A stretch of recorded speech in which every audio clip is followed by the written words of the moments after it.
السلام علیکم ورحمۃ اللہ وبرکاتہ۔ ہر قسم کی تعریف و توصیف ہے اس خالق کائنات کے لیے جس نے تمام مخلوقات کو پیدا فرمایا، اور درود و سلام نازل ہو ہمارے پیارے آقا مدینے کے تاجدار، دو جہاں کے مالک و مختار محمد مصطفیٰ صلی اللہ تعالی علیہ وسلم پر۔ ناظرین، آج ہم جانیں گے کہ نجاست غلیظہ کا کیا حکم ہے، اور یہ کپڑوں پر لگ جائے تو اسے کب پاک کرنا ضروری ہے،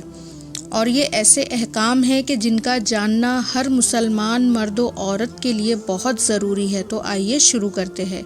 نجاست غلیظہ یہ وہ گندگی جس کا حکم سخت ہے، اور اگر یہ بدن کے کسی ایسی جگہ پر لگ جائے کہ جس کا وضو اور غسل میں دھونا فرض ہے، تو جب تک اسے دھونا دے یا ہٹانا دے اس کے ساتھ نماز جائز نہیں ہوگی۔ یہ تو اس کا حکم ہے، اور نجاست غلیظہ میں کون کون سی چیزیں شامل ہیں یہ ہم پچھلی ویڈیو میں تفصیل سے بتا چکے۔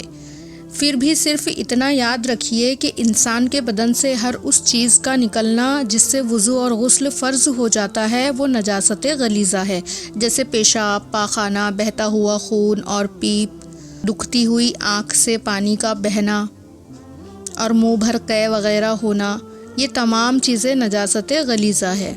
ان کے علاوہ اور کون سی چیزیں نجاست غلیظہ ہے، تو صرف یہ یاد رکھیے کہ جن جانوروں کا گوشت کھانا حرام ہے، یعنی حرام چوپائے، تو ان کا پیشاب اور پاخانہ اور ان کا تھوک، یہ تمام چیزیں جو ہے نجاست غلیظہ میں شامل ہے۔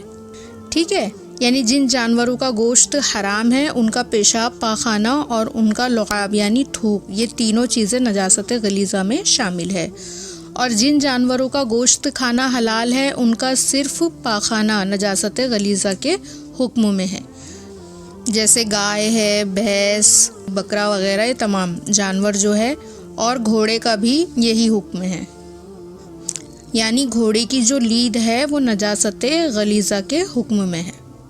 اب رہے پرندے، تو پرندوں کے بارے میں صرف اتنا یاد رکھیے کہ جو حلال پرندے زمین سے زیادہ اونچائی پہ نہیں اڑتے ہو تو ان کی جو بٹ ہے وہ نجاست غلیظہ میں شامل ہے، جیسے کہ مرغی ہے، بطخ وغیرہ ہے،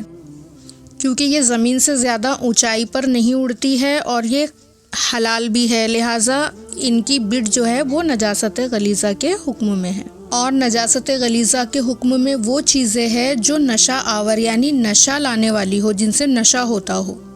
جیسے شراب ہے، تاڑی وغیرہ، تو یہ تمام نجاست غلیظہ کے حکم میں ہے۔ اب یہ جاننا ضروری ہے کہ کتنی مقدار میں کپڑوں پر یا بدن پر نجاست غلیظہ لگنے سے نماز نہیں ہوتی اور کب پاک کرنا ضروری ہے۔ تو نجاست غلیظہ اگر درہم سے زیادہ کپڑوں پر یا بدن کے کسی حصے پر لگ جائے تو اسے پاک کرنا فرض ہے، بغیر پاک کیے نماز نہیں ہوگی، اور جان بوجھ کر نماز پڑھ لی تو گناہ گار بھی ہوگا، اور اگر درہم کے برابر ہے تو پاک کرنا واجب ہے، بغیر پاک کیے نماز پڑھ لی تو نماز مکروہ تحریمی ہوئی، اور ایسی نماز کا اعادہ واجب ہے، اور جان بوجھ کر پڑھی ہے تو گناہ گار بھی ہوگا، اور اگر ایک درہم سے کم ہے تو پاک کرنا سنت ہے، بغیر پاک کیے اگر نماز پڑھ لی تو نماز تو ہو جائے گی مگر یہ خلاف سنت ہوگی، اور اس کا اعادہ بہتر ہے۔ ناظرین، آپ یہ سوچ رہے ہوگے کہ آخر یہ درہم کیا ہے، تو درہم کی جو مقدار ہے شریعت میں موجودہ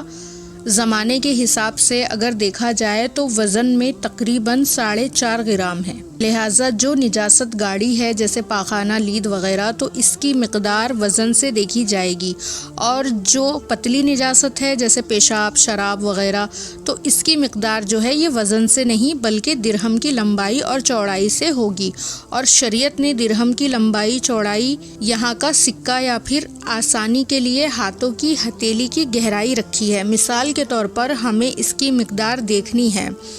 تو ہاتھ کی ہتھیلی کو خوب پھیلا کر برابر رکھے اور اس میں اتنا پانی ڈالے جو اس میں رک جائے۔ اب جتنا پانی کا پھیلاؤ ہوگا وہی درہم یا سکے کی مقدار ہے۔ ناظرین، یہ تھا نجاست غلیظہ کا حکم اور اس کے احکام۔ یہ شریعت کے وہ مسائل ہیں جن کا جاننا ہم سب مسلمانوں پر فرض ہے۔ اللہ ہمیں اور آپ کو شریعت مطہرہ پر عمل کرنے کی توفیق عطا فرمائے، آمین۔ السلام علیکم ورحمۃ اللہ وبرکاتہ۔